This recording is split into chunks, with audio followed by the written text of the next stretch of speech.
सण, परंपरा आणि संस्कृतीचे दर्शन घडवत यंदा गुढीपाडवा हा सण 30 मार्च रोजी रविवारी साजरा करण्यात आला.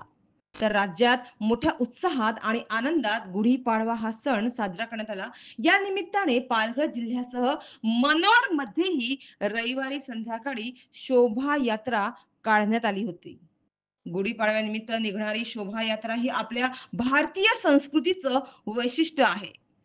तर प्रत्येक वर्षीप्रमाणे यंदाही मनोरमध्ये ढोल ताशाच्या पथकासह शोभायात्रा काढण्यात आली होती. या दरम्यान मनोरमध्ये अगदी चैतन्यमय वातावरण पाहावयास मिळालं. त्याचबरोबर यावेळी अनेकांनी पारंपरिक वेशभूषेला प्राधान्य दिलं होतं. एकंदरीत या शोभायात्रेच्या मिरवणुकीत अनेकांनी पारंपरिक पद्धतीने पोशाख परिधान करत आपली भारतीय संस्कृती जपण्याचा प्रयत्न केला.